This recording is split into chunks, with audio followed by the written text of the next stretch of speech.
번째 시간이고요. 지난 시간에 복음과 대비되어서 율법을 이야기했습니다.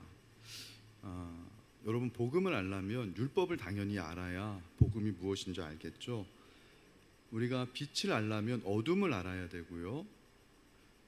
이렇게 서로 반대되는 것들을 하나님이 지으신 이유는 서로 반대되는 개념을 통해서 우리가 서로를 알아갈 수 있기 때문에 그렇습니다. 자, 오늘 예수님의 이 산상수는 복음입니다. 근데 이 복음이, 예수님이 복음을 전하시는데 이 복음을 들으러 온 사람이 누구냐는 거예요. 그 사람들은 율법의 평가를 받았던 사람이에요. 율법의 속박을 받았던 사람들이에요. 율법의 속박에 의하면 지금 예수님 앞에 나와 있는 이 사람들은 어떤 사람들이냐면요, 자, 천국 복음을 전파하시며 백성 중에 모든 병과 모든 약한 것을 고치시는데, 이 소문이 온 수리아에 퍼지니까 오늘 산상수훈의 청중들이 나옵니다. 성경에 곧 각종 병에 걸려서 고통당하는 자, 병 때문에 고통받고 있는 자, 돈이 없어서 병원에도 제대로 가지 못해요. 이들 중에는 병원에 가도 난치병이라 가지고 어떻게 손을 쓰지 못하는 자들도 있을 거예요. 고통당하는 자, 귀신 들린 자. 귀신 들리면 어때요? 저주받은 자라 그랬어요. 그 다음에 간질하는 자, 중풍병자, 가난한 자. 날 때부터 그 소경인자를 보고 예수님의 제자들이 예수님에게 묻습니다. 예수님, 저 사람의 죄 때문입니까? 저 사람의 부모의 죄 때문입니까? 병에 걸리면은 이거 저주라고 봤어요. 죄의 저주 때문이다. 가난한 것도 죄를 회개하지 못해서, 하나님의 축복을 받지 못해서 가난하다. 그게 구약 시대의 사고방식이었어요. 그 율법으로 인해서 그렇게 판단받고 율법으로 인해서 저주받고 이런 사람들이 예수님 앞에 나왔어요. 한마디로 나는 복이 없는 사람이야. 내 인생은 복이 없어도 지지리도 복이 없는 사람이야. 이런 사람한테 예수님이 오늘 뭐라 말씀하시냐면, 심령이 가난한 자는 복이 있다. 천국이 너희 것이다 이야기하는데요. 저는 사실 그런 생각이 들어요. 이게 믿어지면 진짜 은혜고 축복이겠구나. 여러분, 이게 믿어질까요? 그 사람들한테? 미국에서 남북전쟁 후에 노예 해방을 했는데요, 당신들 이제부터 노예 아니라고 선언을 받았는데 많은 남부에 있는 해방된 흑인들이요 다시 농장한테 찾아왔대요. 농장주한테. 우리 자유인으로 살려고 하니까 더 불안합니다. 차라리 나를 더 걷어달라고. 당신 밑에 품꾼으로 있을 때는 그래도 당신이 보호해주고 먹을 거를 줬는데, 자유인이 돼서 나가보니까 어디 날 받아주는 데도 없고 내가 어떻게 살아야 되는지도 모르겠습니다. 여러분, 자유인이 된다는 것은요, 이게 복음을 받는다는 것과 똑같은 건데요, 이게 쉬운 일이 아니더라고요. 이게 왜 더 쉬운 일이 아니냐면, 노력해서 이루어질 수 있는 일이라면 차라리 쉬워요. 근데 많은 노력해서 이루어지는 게 아니에요. 믿음은 노력해서 구원에 이룰 수 있는 게 아니에요. 그렇게 이야기하면서도 오늘날 많은 교회에서 메시지가 어떻게 오인이 되기 쉽냐면, 구원은 은혜로 받는 것이지만, 그건 노력 없이 내가 은혜로 받는 것이지만, 축복은 내가 노력해야지만 받을 수 있다. 이런 개념 여러분 한번 들어보셨어요? 그런 개념들이 오늘 알게 모르게 우리들의 마음속에 자리 잡고 있는데, 그 원인은 복음의 바겐 세일 때문에 그렇습니다. 그렇게 바겐 세일 하시는 목사님들은 원래 그 의도가 아니고요, 복음을 쉽게 부흥회 때 전하기 위해서 그렇게 얘기한 거예요. 근데 진짜는요, 성경 원문은 그게 아니에요. 우리는 복음을 너무나 쉽게 가공한 것, 이거 무조건 나쁘다고만 할 수 없는 건 불신자들에게 처음부터 복음의 정수를 얘기하면 거부감이 느낄까봐 쉽게 가공한 것들이, 이게 정말 정설처럼 우리들에게 그렇게 받아들여지게 된 게 문제라는 것이죠. 그래서 그럼 원래 복음의 가치는 무엇인가 라는 것을 이제 제가 수요일 날 이 복음의 능력 시리즈를 계속 해 나가고 있는데요. 오늘 보세요. 이 산상수훈도 우리가 어떻게 잘못 오해하냐면 심령이 가난한 자는 복이 있나니 천국이 저희 것이다 생각할 때, 나는 심령이 가난하다 생각을 안 해요. 성도들이 나보다 심령이 가난한 사람들이 너무 많을 거야. 그래서 내가 천국의 복을 받으려면 내가 심령이 가난해지도록 노력해야 되겠구나. 그래서 어떤 분들은 심령이 가난해지기 위해서 뭐 해야 되지? 기도할 때 회개해야 돼. 하나님 심령이 가난하게 해주세요. 가난하게 해주세요. 아니면 성경을 더 많이 읽어야 돼. 여러분, 이러한 노력들로 심령이 가난해질 수 있다면요, 그건 이미 하늘의 복이 아니라 땅의 복입니다. 인간이 노력해서 획득할 수 있는 복은 땅의 복이지 하늘의 복 아니에요.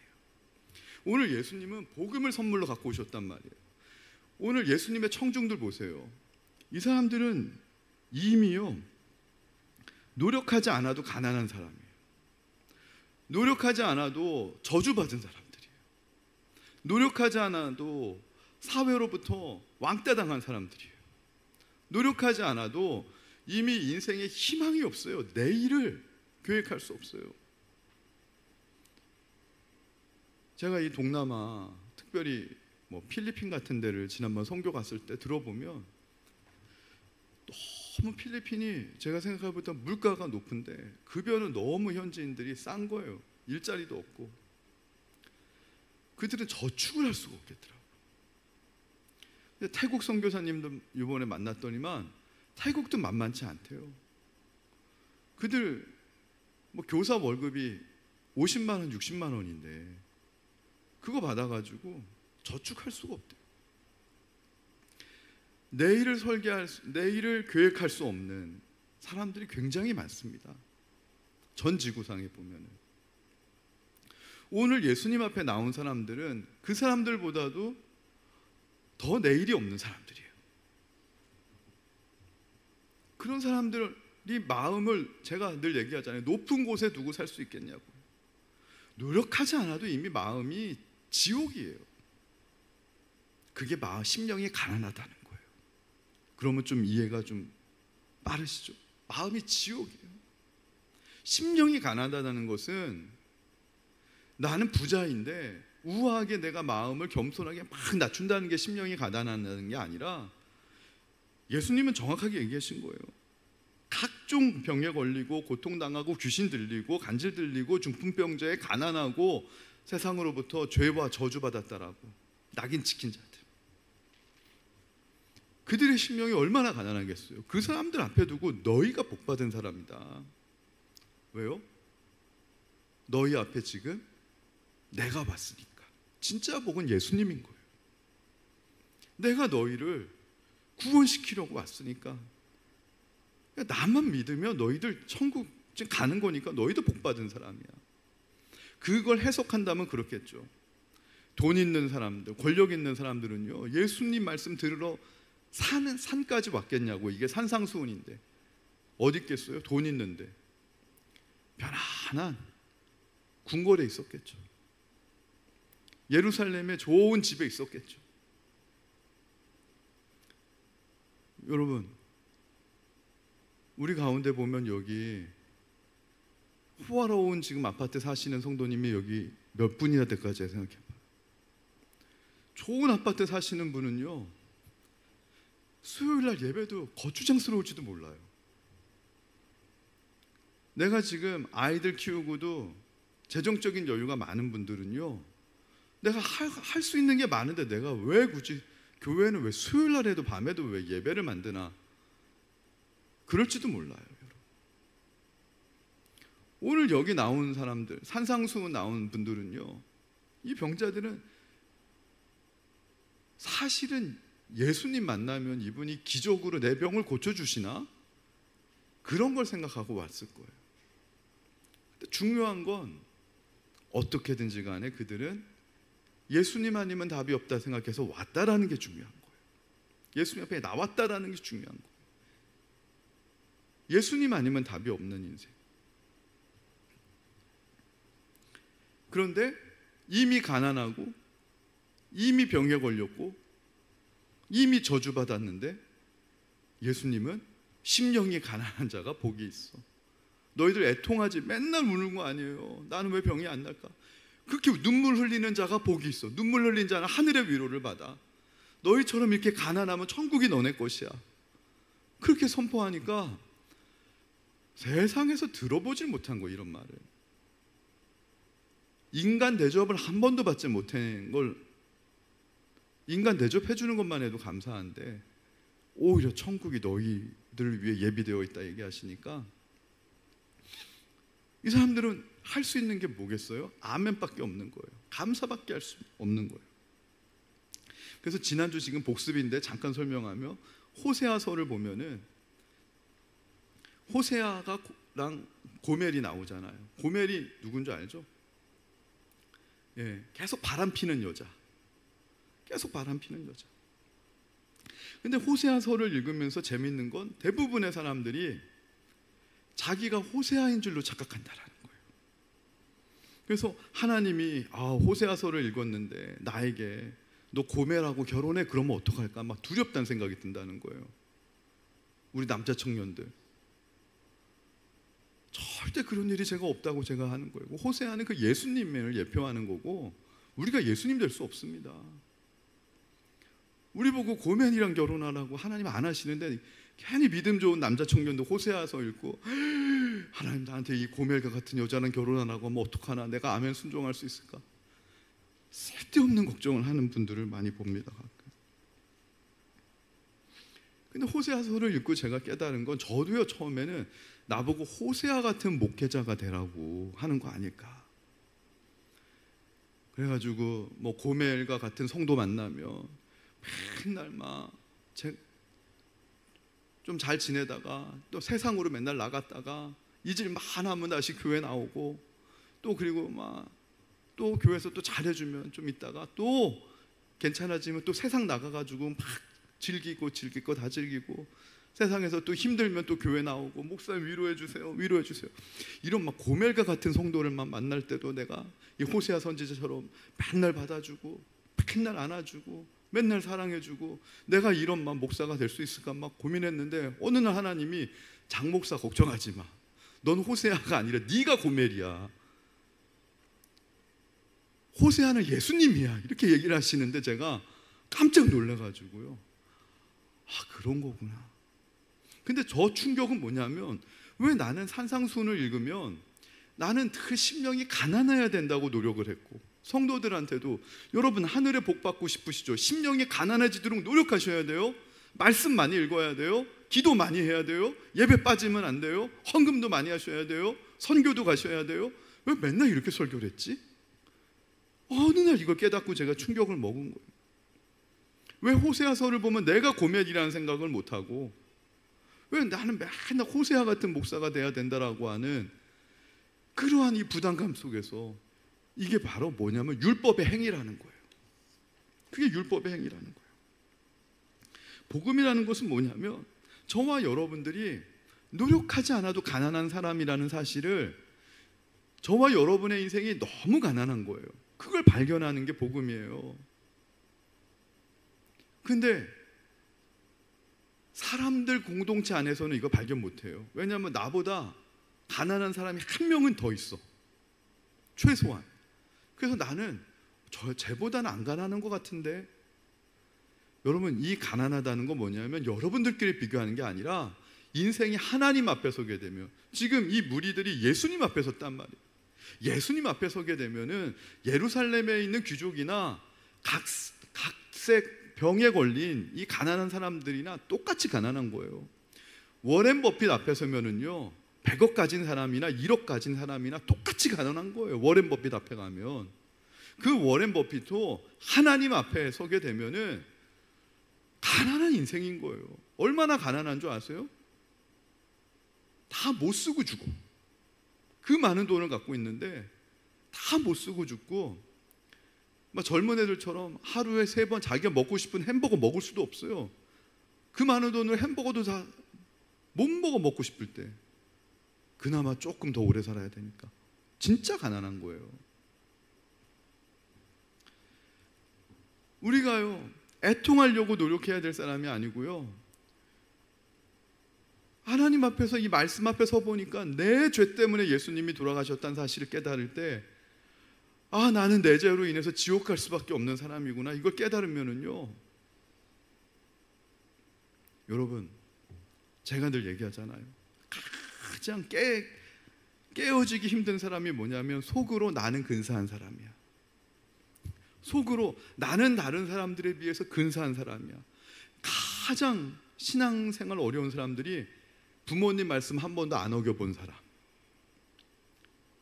학교 결석 안 하고 학교 담치기 안 해본 사람, 부모님이 통금 시간 정해주면 그거 잘 지키는 사람, 나는 한 번도 남에게 피해 준 적 없다고 생각하는 사람, 나는 누구보다 성실하게 살았다고 생각하는 사람, 이런 사람들이요, 애통하기가 힘든 거예요. 난 열심히 살았는데, 내가 죄인이라는 사실을 그거 인정하는 게 쉽지 않아요. 오늘도 우리 강신정 선교사님이랑 우리 진수재 선교사님이랑 우리 교회 부임하셨는데 처음으로 이제 담임 목사 가정이랑 식사를 오늘 처음 해봤습니다.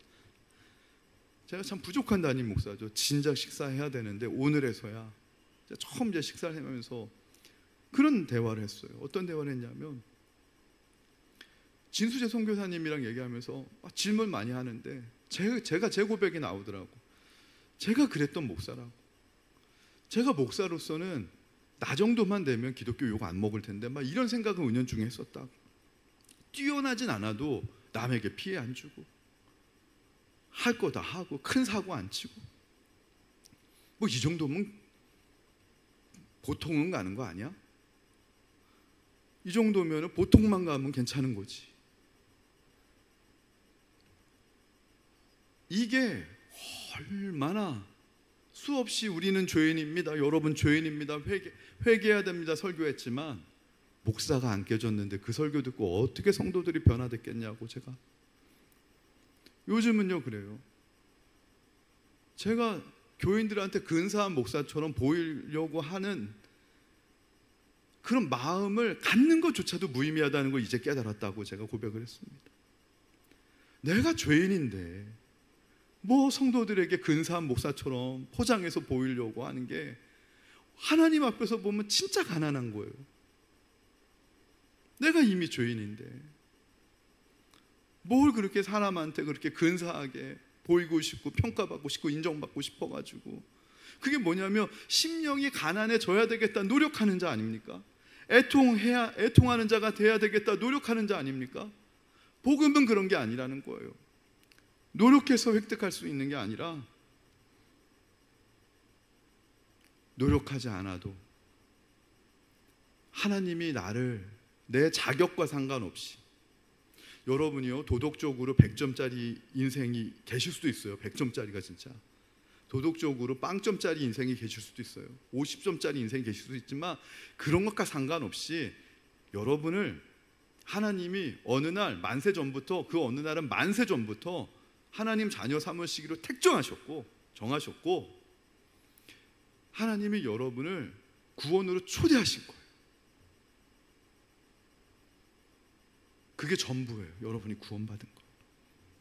그래서 여러분이 내가 예수님 하나님을 잘 믿어서 구원받았다고 생각을 했겠지만, 초반에는 저도 목사 초반에는 그렇게 생각했지만 목회 오래 하고 나니까 성경을 깊이 보니까 내가 믿어서 구원받은 게 아니라 내가 하나님으로부터 구원받았기 때문에 이 믿어지는구나. 하나님이 할렐루야, 구원받았으니까 믿어지는 거예요. 여러분이 이미 복을 받았으니까 내가 복 받은 사실이 깨달아지고 믿어지는 거예요. 여러분이 내가 복을 받기 위해서 깨달아야 되겠다, 노력해야 되겠다 해서 이 산상수훈 말씀이 이렇게 새롭게 풀려지는 게 깨달아진 것이 아니라 여러분이 이미 구원받고 복받은 자니까 제대로 된 말씀의 해석을 들으면 그게 깨달아지고 믿어지는 거예요. 아멘. 자, 그러면 이렇게, 그래서 율법이라는 것은 했냐 안 했냐가 중요한 게 아니라 율법의 정신이 중요한데, 그럼 율법을 지키면 지킬수록 뭐가 나오는가? 첫 번째, 죄가 나옵니다. 왜 율법을 자꾸 지키면 죄가 나오는 줄 아세요? 여러분 잘 들으세요. 내가 이런 사람인가 아닌가 생각해 보세요. 율법의 특징이 뭐냐면 기준을 삼는 거예요. 기준을 자꾸 삼는 거예요. 간음했어 안 했어? 간음했어 안 했어? 간음이라고 하는 것은, 간음을 안 한 이 율법 교사가 있었는데 부인을 안 사랑해요. 부인에 대한 마음이 다 식었어요. 의무감으로 그냥 부인이랑 살면서 난 율법적으로 간음 안 했으니까 나는 의로운 자야 생각하는데, 예수님이 그 사람에게 얘기합니다. 너 부인 사랑 안 하니까 간음은 안 하는지 몰라도 지나가는 여자 보면 눈 돌아가잖아. 마음의 음욕만 품어도 너 간음한 거야. 이 얘기를 하는 것은 뭐냐면, 이 얘기를 듣고 또 잘못 적용하면 나는 지나가는 여자가 와도 눈도 돌아가면 안 되겠다 막 이게 완전하게 복음을 내가 노력해서 어떻게든지 간에 말씀을 끝까지 지켜보겠다라고 하는 생각이 있으면 그런 쪽으로밖에 해석이 안 돼요. 근데 이 간음은 마음의 음욕만 품어도 간음했다라고 얘기하는 건 뭐냐면 관계를 얘기하는 거예요. 관계. 네가 왜 지나가는 여자 보면 눈이 돌아가지? 너 연애할 때 봐. 너 연애할 때 보면 딴 여자 눈에 들어왔어? 권사님, 연애하실 때 다른 여자가 눈에 들어왔습니까? 저는 연애할 때 저희 아내만 only you 다 그렇잖아요. 한참 연애하고 뜨거울 때 다른 남자, 다른 여자가 어떻게 눈에 들어옵니까? 간음하지 말라라고 하는 것은 관계의 친밀함을 우리에게 일깨워 주시려고 한 거예요. 남편이 아내를 예수님이 교회를 사랑하듯이 사랑하고, 아내가 남편을 교회가 예수님께 순종하듯이 그렇게 순종하는 그런 친밀한 관계가 되면 간음할 일이 뭐가 있겠습니까? 지나가는 남자 여자 보면서 눈 돌아가고 관심 가고 그럴 일이 뭐가 있겠습니까? 친밀한 관계를 회복하라는 게 이 예수님의 간음하지 말라라고 하는, 마음속에 지나가는 여자만 보고 음욕만 품어도 간음한 것이라고 하는 그 예수님의 의도는 친밀한 관계를 회복하라고 하는 것인데, 그거를 행위로, 했어 안 했어 행위로만 생각하는, 해석하는 자는 지나가는 여자도 이제 눈도 쳐다보면 안 되겠네 막. 여러분, 그렇게 하면 여기 살이 생겨요. 살이. 스님도 아닌데. 우리 기독교가 그렇게 막 딱딱한 종교 아니에요. 그러니까는 자꾸 행위를 했어 안 했어, 이게 뭐예요? 기준이란 말이에요. 기준. 율법의 특징이 기준을 세우는 거예요.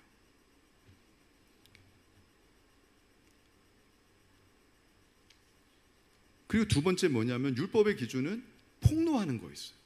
기준을 세우는 게 좋은 게 아니에요, 여러분.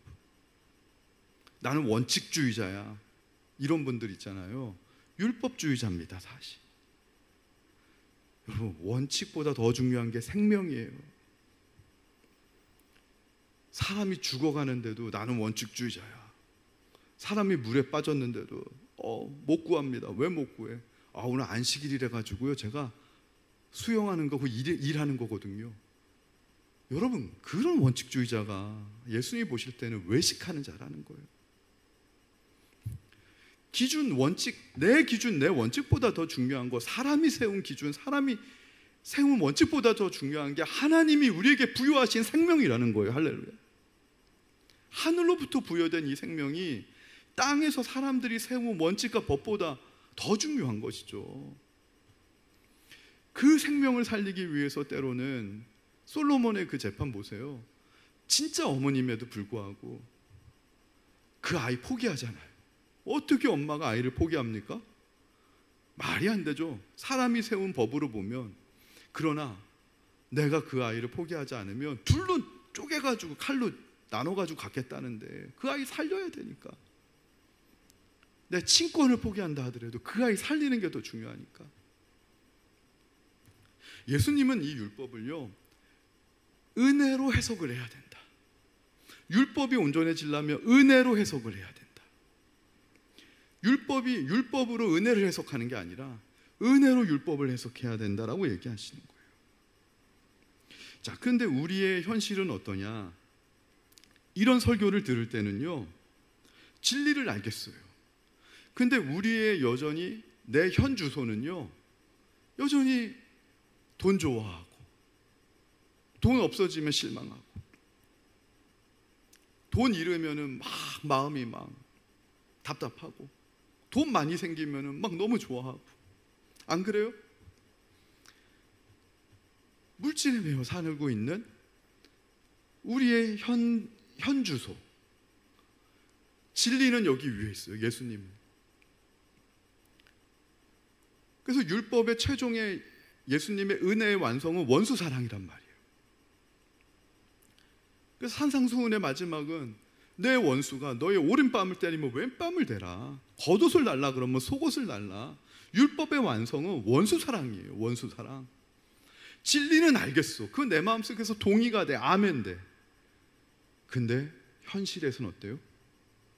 그렇게 살지 못하는 내 자신을 발견하게 돼요. 이거를 갭이라고 합니다.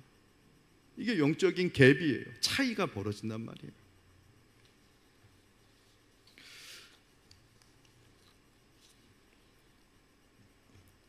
자, 그러면은요, 어떻게 해야 되는가? 이 갭이라고 하는 상황을 여러분 인지를 하면 어떻게 해야 돼요? 말씀대로 살아야 되는 건 알겠어. 이 정도 수준으로. 원수를 사랑하고 용서해야 되는 거 알겠어.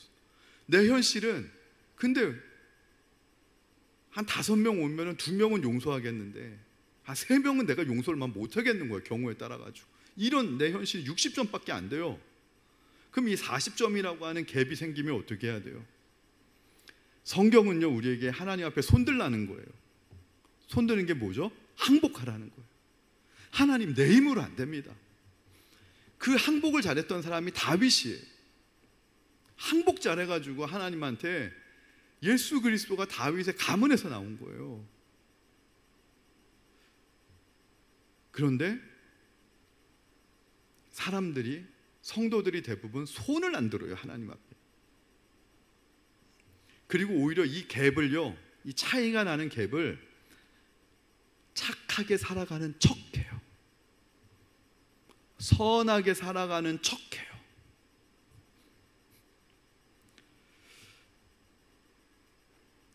근데 여러분, 신앙에는 분명히 차이가 있다는 사실 아셔야 돼요. 성경적으로는 알려드리면, 우리가 믿음으로 고백하는 내 신앙의 진리의 내용과 내 현실의 삶의 수준은요, 차이와 괴리가 있을 수밖에 없다는 게 현실이에요. 성경은 그렇게 진단해요. 그럼에도 불구하고 이 차이는 언젠가는 좁혀진대요. 그게 언제 좁혀지냐면 고린도전서 13장 12절에 보면, 우리가 이제는 거울로 보는 것 같이 희미하나 그때에 바로 갭이 메꿔진다는 거예요. 그때에는 얼굴과 얼굴을 대하여 볼 것이요, 이제는 내가 부분적으로 하나 그때에는 주께서 나를 아신 것 같이 내가 온전히 알리라.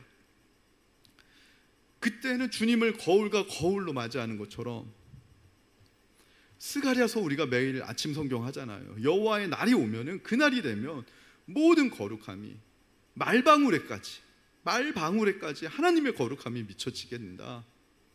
우리 안에 있는 모든 불순물들이 여호와의 날이 되면 다 사라지는 날이 오는 거예요. 그 갭이 완전히 메꿔지는 날은 재림하시는 예수님 우리가 만나는 날이에요. 그 전까지는 갭을 갖고 살아가는 게, 그걸 뭐라 그래요? 핸디캡 안고 살아가는 게 신앙인의 숙명이에요. 숙명. 어떤 분들은 그 핸디캡이 좀 많이 벌어지는 사람도 있고요, 심하게 벌어지니까 우리가 볼 때는 너무 이율배반적으로 보여요. 저 사람은 막 저렇게 기도를 많이 하는데 뭐가 돌아서면 원망과 불평과 욕을 그렇게 많이 하고 그렇게 사나? 근데 율법에서는 기준을 마련하니까 딱 잘라가지고 여기 아래까지는 너네는 믿음이 없는 애들, 요 이상은 믿음이 좋은 애들. 이게 바리새인들이 했던 일인데 예수님이 볼 때는 똑같아.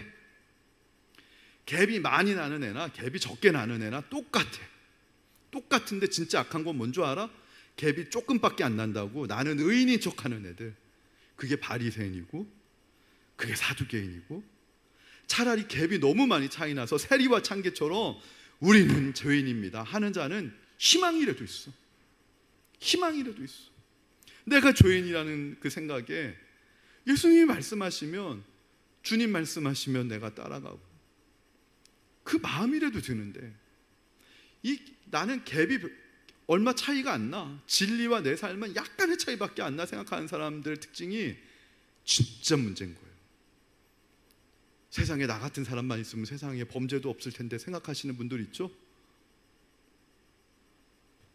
그 대표적인 사람이 저희 아내였다니까요. 저희 아내가 오늘 점심 먹으면서 고백하잖아요. 제가 목사님을 만나가지고 받은 가장 큰 축복은 뭐냐면, 나같이 성실하고 문제가 없는 이런 여자를 열받게 만들고 막 화를 내게 만들고 해서 내가 죄인이라는 사실을 발견하게 해주신 분이라고. 나보다 좋은 인격적인 남편 만났으면 우리 아내는 그랬어요.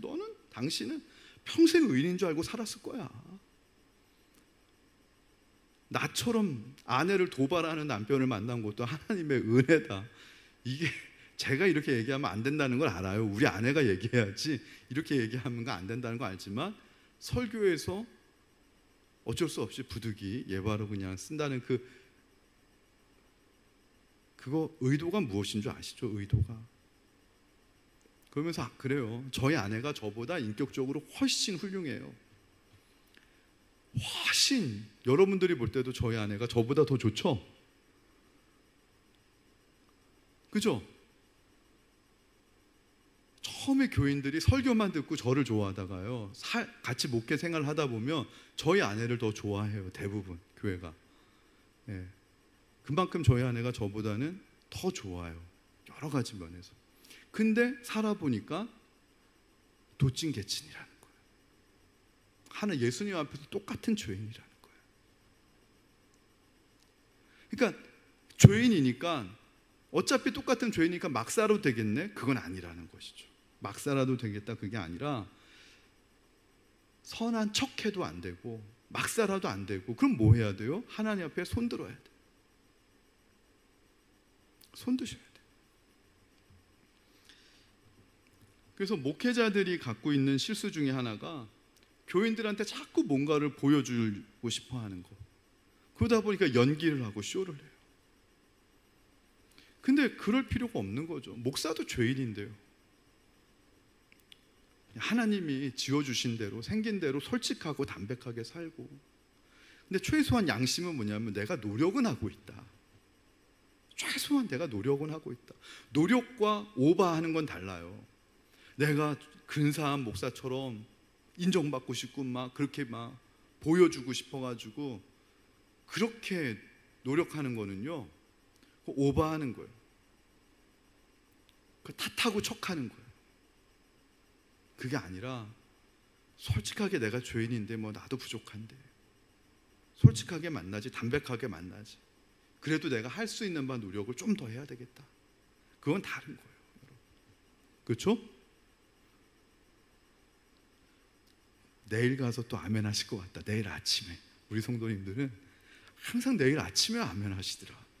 여보 어제 목사님 말씀 받는 것 같아. 막 아침 먹으면서 막 내가 자면서도 막 생각하시고 그런 것 같아요. 자, 결론입니다. 그럼 율법의 이 행위, 율법의 행위로부터 벗어나려면 어떻게 해야 되냐? 우리가 오늘 읽은 요한복음 1장 16절 우리 한번 다 함께 읽어볼까요? 시작. 우리가 다 그의 충만한 데서 받으니 뭐예요? 은혜 위에 은혜로라. 율법을 통해서 아까 말씀드렸지만 은혜를 보는 것이 아니라 은혜를 통해서 율법을 해석하는 삶을 살아야 된다. 그래서 은혜가 있어야 되는데, 은혜는 뭐냐? 한마디로 자격 없는 자에게 부어주시는 무조건적인 사랑이에요. 우리가 자격이 없는데도 사랑받는 것, 이게 은혜인데요, 성경에서 그 대표적인 인물이 나오는데 여러분 들어보셨죠? 무비보셋이라고 아세요? 무비보셋이 요나단의 아들입니다. 이 무비보셋이라고 하는 이름의 뜻이 간단하게 얘기 드리면 부끄러움을 당한 추방자라는 뜻이에요. 그러니까는 너무 부끄러워서, 부끄러울 정도로 삶을 살아서 가문이 멸망당해서 추방해야 되는 인생이에요. 추방당하는. 근데 이런 사람이 다윗 왕과 한 테이블에서 식사를 평생 같이 하고요, 다윗 왕의 친아들의 대우를 받고요, 땅도 받고 호화로운 주택도 받고 평생 돈 걱정 없이 국가에서 연금만 녹봉이 나오고 살아요. 존귀한 대우를 받았는데 이유는 딱 하나예요. 무비보셋의 아버지가 다윗의 절친 요나단이었다라는 그 이유 하나 때문에. 그게 은혜예요. 무비보셋은 자격 없어요. 그러나 아버지가 요나단이라는 이유 하나 때문에 조건 없이 다윗 왕으로부터 은혜를 입는 거예요. 이게 저와 여러분이 하나님으로부터 은혜 받는 방법이에요. 우리에겐 누가 절친이시죠? 예수 그리스도. 할렐루야. 무비보셋에게 요나단이 있었다면 저와 여러분에게 예수님이 계십니다. 할렐루야. 예수님 때문에 우리가 아들처럼, 친아들처럼 대우받는 것이죠.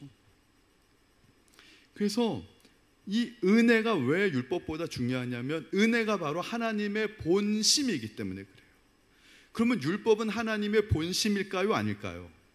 본심이 아니에요. 율법도 하나님의 마음입니다. 어떤 마음이에요? 율법이 있어야 내가 죄인이라는 것을 알고, 율법이 있어야 내가 죄인이라는 걸 알아서 내가 하나님 앞에 항복하게 만들고, 그래서 복음으로 나오게끔 유도해주는 역할이 율법이기 때문에 율법도 필요한 거예요. 그것도 하나님의 마음인 거예요. 아이들 오냐 이렇게만 잘해주면은 아이들 버르장머리 없어지잖아요. 때로는 옛날에 아버지들이 회초리 드는 것도, 회초리도 아버지의 마음인데요, 그러나 회초리가 아버지의 본심은 아니죠. 본심은 뭐예요? 은혜인 거예요. 사랑인 거예요. 회초리 때렸는데 이 아이가 막 이렇게 막 부르트면은요, 아이 잘 때 몰래 가서 약 발라주는 거.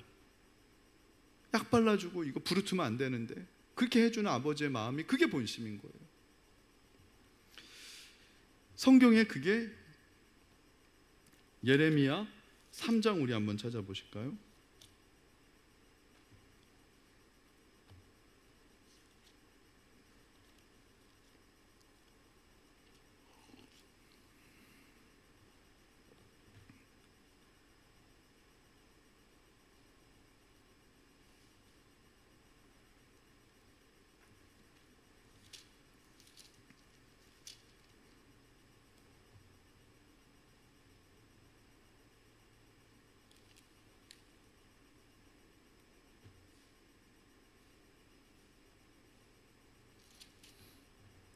자, 예레미야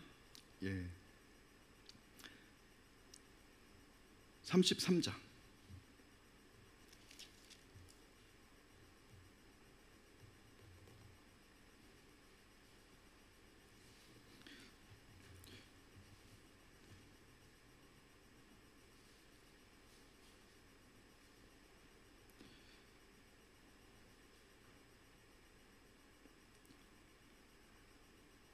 자, 그 전에 예레미야 32장 35절 볼게요. 35절 읽겠습니다. 시작.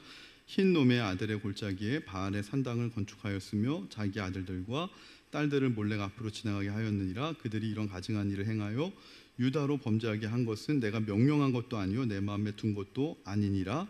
36절. 그러나 이스라엘의 하나님 여호와께서 너희가 말하는 바 칼과 기근과 전염병으로 말미암아 바벨론 왕의 손에 넘긴 바 되었다는 이 성에 대하여 이같이 말씀하시느니라. 그러면서 38절에 그들은 내 백성이 되겠고 나는 그들의 하나님이 될 것이며 내가 그들에게 한 마음과 한 길을 주어 자기들과 자기 후손의 복을 향하여 항상 나를 경외하게 하고, 이렇게 쭉 나오는 게 무엇입니까? 자, 42절에 여호와께서 이와 같이 말씀하시냐 제가 이 백성에게 이 큰 재앙을 내린 것 같이 허락한 모든 복을 그들에게 내리리라. 하나님이 재앙이 본심이 아니라 재앙은 그들이 하나님이 정말 내 인생의 가장 소중한 분이지 하는 것을 깨닫게 하는 율법과 같은 도구인 것이고, 결국은 축복이 마음껏 축복해 주는 게 하나님의 본심이라는 거예요. 우리를 마음껏 사랑하시고 마음껏 축복해 주고 싶은 게 그게 하나님의 본심이라는 거예요. 그래서 하나님의 본심을 성경은 사랑이라고 얘기합니다. 그래서 율법은 하나님의 본심이 아니라 우리를 더욱더 잘 되게끔 연단시키려고 하는 하나님의 마음인 것이고, 마음 가운데 속에서도 본질적인 마음을 본심이라고 하는데 본심은 사랑이라는 거예요. 목사도 마찬가지예요. 여러분 회개하셔야 됩니다. 얘기하는 게 제 본심이겠어요? 네? 그렇게 사시면 안 돼요. 회개하셔야 됩니다. 막 얘기할 때 그게 본심이겠냐고요. 그건 여러분 더 잘 되라고 하는, 성경에 써 있으니까 하는 얘기고, 진짜 본심은 뭐예요? 우리가 다 회개해가지고 하나님의 은혜를 받고 사랑을 덧입고 하나님의 축복을 받고 풍성하게 은혜를 누리면서 사는 게 담임 목사의 본심 아니겠습니까? 할렐루야. 그런 거예요. 그래서 이 본심을 보여주는 사건이 십자가 사랑인데요, 그 예수님의 십자가 사건은 세 가지 의미가 있는데 간단하게 이것만 정리하면 시간이 다 갈 것 같아요. 첫 번째가 뭐예요? 십자가는 죽음을 삼킨 생명이에요. 십자가는 우리에게 영원한 생명을 주시는 것인데, 죄로 죽을 수밖에 없는 우리의 생명을 하늘에 영원히 살 수 있는 생명으로 바꾸는데, 이 생명이 우리에게 생명이 되려면, 잘 들어보세요. 우리가 살았나요? 살았으나 살아있는 게 아니에요. 죄를 지은 인생, 죄를 해결하지 않는 인생은 살았으나 산 생명이 아니에요. 예수님은 진짜 산 생명이에요. 그러면 예수님의 산 생명이 죄로 죽은 이 생명을 예수님처럼 산 생명으로 바꾸려면 어떻게 해야 돼요? 예수님의 생명과 우리의 생명을 가로막고 있는 게 죽음이란 말이에요. 죄가 들어와서 그 죽음을 삼켜야 돼요. 그래서 예수님의 생명이 어떤 생명이냐면 죽음을 삼킨 생명인데, 예수님이 죽음을 삼키기 위해 스스로 십자가에 자신이 내어주신 바 된 거예요. 예수님의 십자가 첫 번째가 죽음을 삼킨 생명. 그래서 고린도후서 5장 4절에 죽을 것이 생명에게 삼킨 바 되게 하고라는 말씀이 있고요, 이거를 이사야서에서 11장에서는 물이 받아 덮은 같이, 여기서 물이라고 하는 것은 사망과 생명이 서로 싸우는데, 그래서 사망이 사망하게 만드는 게 아니라 생명이 사망을 덮어버리는 거예요. 그래서 때려잡자 공산당이 아니에요, 기독교는. 이사야 11장에서 보면은 생명이 사망을 삼키면 어떤 현상이 벌어지는가 나오는데, 어린 양이 사자와 뛰놀고요, 어린 송아지가 늑대와 이리들과 함께 뛰어놀고요, 어린아이가 독사에 굴에 손을 넣어도 해를 당하지 않아요. 이게요, 때려잡자 공산당식으로 가면은요, 교회에서 어린 양만 삼고 사자 다 때려잡아야 돼요. 어린 양 잡아먹는 사자 다 때려잡아야 돼요. 늑대들 다 때려잡아야 돼요. 근데 예수님의 십자가가 오면, 죽음을 삼킨 생명이 들어오게 되면은요, 사자하고 어린 양이 함께 뛰놀아요. 어린아이가 부드러운 것이고 늑대와 표범 사자가 강렬한 것이라면 부드러움이 강렬함을 품고 있는 것과 같은 것, 이게 십자가 사역의 의미라는 거예요. 그리고 두 번째 십자가의 의미는 뭐냐면 절대로 기억하지 않겠다라는 거예요. 히브리서 10장 17절에 보면 이런 말씀이 있습니다. 또 저희 죄와 저희 불법을 내가 다시는 기억하지 아니하리라. 그래서 새 언약을 주시겠다고 하는데, 십자가를 통해 주어지는 새 언약은 구약의 제사가 없어요. 제사가 없다라는 게 뭐예요? 여러분, 제사가요 왜 없냐면 예수님의 십자가를 통해서 단 한 번의 십자가로 우리의 모든 과거와 현재와 미래의 죄를 다 사해 놓으셨기 때문에 제사가 필요가 없어요. 자, 그렇다면 어떤 분들은 그렇게 얘기해요. 오늘날 현대 예배가 구약의 제사다, 이런 말 들어보셨죠? 예? 오늘날 우리가 드리는 현대 예배가 구약의 제사를 대신하는 것이다, 이런 말 안 들어보셨어요? 아예 생초짜예요? 아니면 뭐라고 반응하면 또 목사님 뭐라 그러고 하실까 봐 또 속으로 얘기 안 하시는 거예요? 자, 여러분 이것만 이제 생각해보고 마칩시다. 제사, 구약의 제사가 왜 드리는 거죠? 내 죄를 용서함 받기 위해서 제물을 하나 희생시켜서 소나 양이나 제사장이 수고해가지고 내 죄 용서함 받는 거예요. 자, 그런데요, 제사라고 하는 것은 내 죄를 위해 누군가, 어떤 동물이 또 흘려야 될 피가 필요해요. 여러분, 우리의 예배가 구약의 제사와 똑같다면 예수님 지금 십자가에서 피 또 흘리셔야 되는 거 아니에요? 왜요? 구약에서 제사를 매번 갱신하는 이유는 매번 죄를 지으니까. 작년에 지었던 죄와 다르게 올해 지은 죄가 있으니까 올해 제사 또 드려야 되죠, 구약에서. 여러분, 지난주에 여러분이 지었던 죄는 지난주 예배 때 나와서 해결받았다고 생각하시는 분 아멘 하시기 바랍니다. 이제 안 넘어가네. 자, 옛날에 순진하게 다 아멘 하고 넘어가셨는데. 그래서 어떤 분들은 그래요. 요번 주에 예배를 빼먹으면 요번 주에 지었던 죄 내가 주일 예배 가가지고 용서 받아야 되는데 용서 못 받고 한 주 사서 찜찜하다는 거예요. 예배를 구약의 제사처럼 생각하시는 거예요. 그렇게 생각하신 적 있으세요? 없으세요? 예전에 있어요? 없어요? 없었어요? 여러분, 예수님의 십자가를 통해서 새 언약을 주나니 이제는 더 이상 제사가 없다라고 예수님이 히브리서에서 말씀하신 걸 기억하시고 이제 잊어버리지 마시기를 축복합니다. 제사가, 그러니까 예배를요 제사처럼 드리지 말자라는 거예요. 할렐루야. 예배를 왜 제사처럼 드리냐고요. 어떤 분은 그래요. 내가 이번 주에 죄를 많이 지어가지고 주일날 예배 가서 회개해야 된다고. 엄밀하게 틀렸어요. 주일날 나와서 예배드리지 않아도 2000년 전에 예수님의 십자가 사건으로 여러분의 죄는 다 사해졌습니다. 제가 지금 이단 설교하는 겁니까? 왜 아멘이 안 나오세요? 2000년 전에 예수님의 십자가로 여러분의 모든 죄는 다 사해지셨습니다.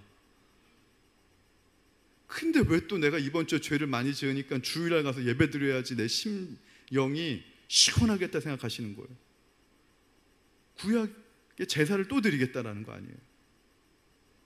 그럼 예배는 왜 드려요? 예배를 통해서 내 죄를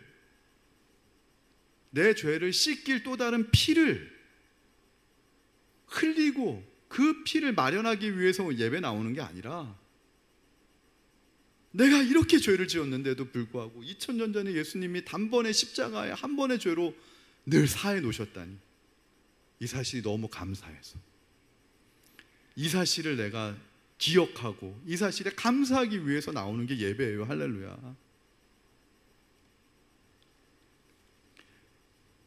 두 번째로 얘기한다면, 나의 죄에 대해서 다시는 기억하지 않겠다, 나의 죄에 대해서 영원히 기억하시지 않겠다 하시는 그 예수님의 그 십자가의 은혜 앞에서의 나의 신앙의 고백으로 예배드리는 것이지. 할렐루야. 내가 주일날 교회 가야지 예수님이 내 죄 용서하시고, 내가 주일날 11조 드려야지 하나님이 내게 축복 주시고, 이거는 우리말로 좀 싸구려 신앙이다. 싸구려 신앙. 하나님 그렇게 품이 없으신 분 아니에요. 여러분 11조 안 한다고 하나님 여러분 사업장 막 치시고 그러지 않아요. 제가 요즘은 그런 생각도 해요. 그냥 주일날 한 번만 나와도 은혜다. 예. 아침 우리 기도회, 새벽 기도회 하는데 안 와도 상관없어요. 솔직히 안 와도 상관없어요. 사실 주일날만 잘 나오셔도 돼요. 그리고 세상에 나가서 빛과 소금의 삶을 사세요. 그럼 목사님은 왜 아침 기도회 맨날 해요? 누군가 한 명은 기도해야 되잖아. 예? 누군가 한 명은 보초를 봐야 될 거 아니에요. 그리고 저는요 늘 얘기했지만, 제가 아침 기도회 안 하면 여기 와서 막 골프 치러 다니고 막 그럴 것 같고, 제가 제 믿음 못 지킬 것 같아가지고 저는 그냥 60까지는 제가 그냥 한번 목표를 세워서, 그게 꼭 절대적인 건 아닌데 그래도 아직 건강할 때, 젊을 때는 좀 아침 예배하면서 내 믿음 내가 지키려고 하는 것이지. 근데 가끔씩 제가 외롭지 않게 해주시려고 나오는 성도님들 있으면 너무 감사해요. 혼자서 하면 내 지쳐서 못할까 봐. 근데 그거 안 나온다고 하나님이 여러분 덜 사랑하고 그런 거 없어요. 예배는요, 자원하는 마음이고요, 우리가 노력하지 않아도 이미 은혜는 하나님이 우리에게 주셨다라는 걸 생각한다면, 그 찬송가 보면 나 같은 죄인 살리신 주 은혜 놀라와. 나 같은 죄인, 나 같은 게 뭐라고. 예수님이 십자가에서 피를 흘리셔서 날 살리셨나, 날 용서하셨나. 내가 아무리 죄를 반복해서 져도 내 죄를 다시는 기억하지 아니하시겠다고 이 히브리서에서 10장 17절에서 말씀하시나. 다시는 너의 죄를 기억하지 아니하리라. 나 같은 게 뭐라고. 이거 깨닫는 게 율법을 완성하는 길이라는 거예요. 그런 마음 가지면 어떻게 우리가 살 수밖에 없나? 새로운 삶을 살 수밖에 없다. 그 새로운 삶이 사도 바울은 성화다. 의무감으로 여러분 이렇게 살아야 됩니다, 저렇게 살아야 됩니다, 전 그런 설교 안 합니다. 못합니다, 제 신앙 양심상. 여러분이 알아서 선택하세요. 좀 더 하나님 앞에 개기다가 가고 싶으신 분 있으면 개기세요. 개길 필요도 있어요. 나 하나님한테 좀 삐져가지고 좀 교회 안 나오겠다 하시는 분, 삐져도 괜찮아요. 근데 그건 알려주셨으면 좋겠어요. 목사님, 나 살아있습니다. 가끔씩 보내주셨으면 좋겠어요. 신호는 난 살아있다고 하지.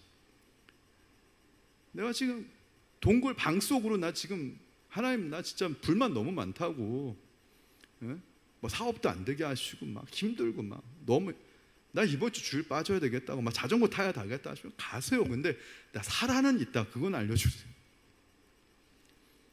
근데 제가 분명한 거, 하나님이 여러분 선택하시고 사랑하셨다면 그 모든 과정조차도 하나님이 다 이유가 있어서 주시는 것이고, 그 과정을 통해서 하나님이 여러분을 얼마나 사랑하시는지 여러분 마음속에 충만하게 깨닫게 하시는 은혜가 분명히 있을 거라 생각을 하고, 말씀을 통해서 우리가 이 공동체 안에서 서로 이렇게 정말 이렇게 잘 세워져 가고 자라가는 저와 여러분 되길 주님의 이름으로 축원합니다.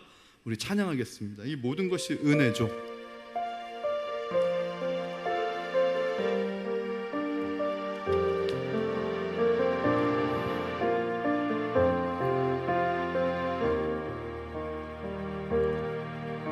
내가 누려왔던 모든 것들이,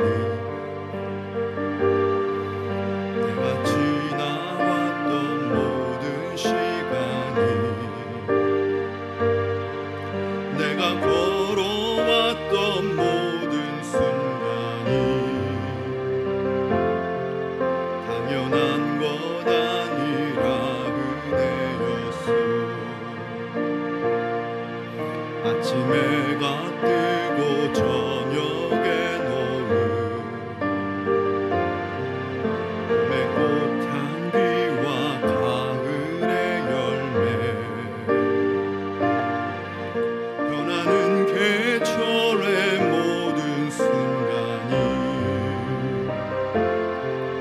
당연한 것 아니라 은혜였어. 모든 것이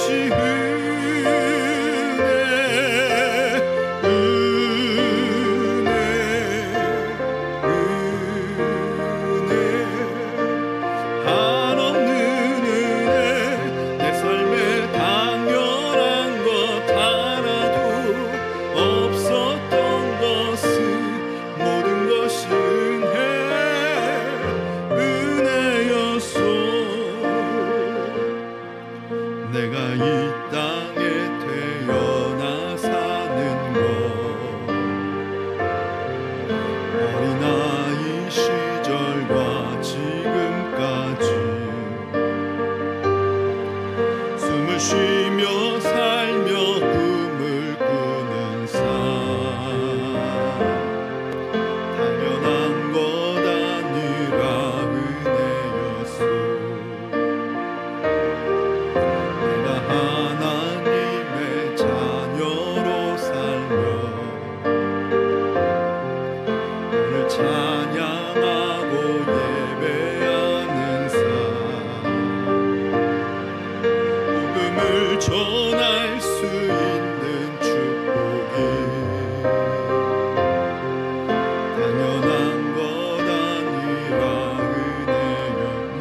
것이 은혜, 모든 것이 은혜,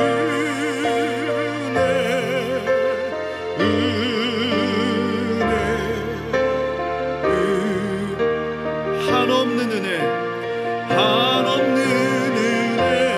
내 삶에 당연한 것 하나도 없었던 것은 모든 것이 은혜, 은혜, 모든 것이 은혜입니다.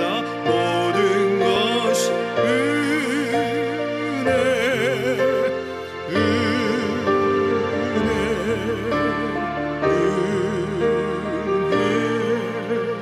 한없는 은혜. 내 삶에 당연한 것 하나도 없었던 것은 모든 것이 은혜였소. 저희 잠깐 기도하실 때예요, 하나님, 내가 원하는 대로 다 살아가는 게 인생이며 너무 좋을 것 같다는 생각하지만 내가 원하는 대로 되어지지 않는 것이 은혜라는 것을 우리는 압니다. 하나님, 때로 내가 원하는 대로 너무 사업이 되지 않고 내가 원하는 대로 모든 계획들이 되지 않는 그 순간에, 그 순간에도 예수님 때문에 내가 천국을 가진 사람이구나, 예수님의 십자가 때문에 내가 영생하는 사람이구나, 내가 노력하지 않아도 영생에 들어가고 죄 용서받는 은혜를 받은 자구나, 이 사실 하나만으로도 감사할 수 있는 그 믿음 우리가 잃어버리지 않게 해달라고. 그날에는 예수님과 내가 얼굴을 보는 것과 같이 명확해지겠지만 그날이 오기 전까지는 늘 갭이라는 걸 안고, 핸디캡을 안고 살아가는데, 내가 아는 진리와 내 마음의 상태와 내 삶의 수준은요 너무 차이가 많이 나는데, 그 차이 날 때마다 선한 척하지 않게 하시고 연기하지 않게 하시고, 내가 진리로 자유함을 받아 하나님 앞에 항복하고 하나님 앞에 손들고 하나님 그냥 은혜로 살게 하여 주옵소서. 솔직하고 담백하고 정직하고 진실하고 최선을 다해 하루하루 사는 거에 감사하는 그런 영성이 회복하게 해달라고 이 시간 주님의 이름 한번 외치고 한 1, 2분만 기도하길 원합니다. 주여, 하나님 아버지 은혜 감사합니다. 아버지 하나님, 아버지 하나님, 오늘도 하나님 내 뜻대로 되지 않고 하나님 아버지 오늘도 정말로 지치고 오늘도 너무나도 힘들고 내일을 살아가기 두려운 하나님 아버지 환경 속에 있지만 하나님 날 사랑하시며 내가 노력하지 않아도 노력해도 얻을 수 없는 그 하나님의 축복을, 그 천국을, 구원을 선물로 받은 성도임을 생각할 때 감사하게 하시고 다시 한번 하나님 아버지 진실하게 살게 하시고 정직하게 살게 하시고 은혜의 하나님 아버지 감사하고 살아가는 우리가 되길 원합니다. 우리 사랑하는 성도들의 가정과 사업장과 자녀들을 이 시간에도 기억하시고 축복하여 주시고 우리의 계획보다 선하게 인도하시는 그 하나님의 뜻을 신뢰하며 나아갈 수 있는 믿음의 굳건함과 믿음의 용기를 우리에게 허락하여 주시옵소서. 우리에게 믿음을 더하여 주시옵소서. 주님을 바라보고 의지하고 사랑하는 그 고백으로 하나님 아버지 우리의 인생이 수놓아질 수 있도록 우리를 붙들어 주시고 격려하여 주시고 축복하여 주시옵소서. 너희는 제사장의 나라요 거룩한 백성이라 하신 하나님의 뜻대로 살게 도와주옵소서. 예수님의 이름으로 기도하옵나이다. 아멘.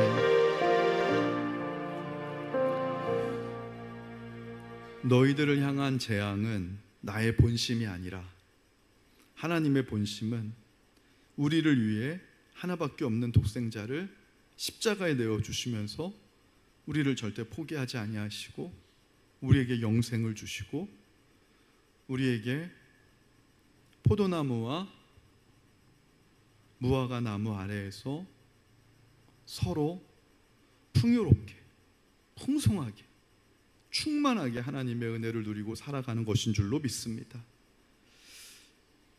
오늘은 우리를 절망하게 하고 힘들게 하는 날인지 몰라도 그럼에도 불구하고 하나님의 은혜 안에 여전히 있음으로 인하여 감사하게 하시고, 환난이 인내를, 인내가 연단을, 연단이 소망을 낳는다는 사실을 믿으며 내일 또 우리에게 오늘이라고 하는 내일을 주실 그 하나님께 감사하며 살아가는 우리 복된 성도들 되게 도와주옵소서. 이제는 우리 주 예수 그리스도 은혜와 하늘아버지의 지극하신 사랑하심과 성령의 감동하심이 율법을 넘어서 복음의 능력으로 살아가길 원하는 사랑하는 성도님들 위해 이제로부터 영원토록 함께 하시길 간절히 축원하옵나이다. 아멘.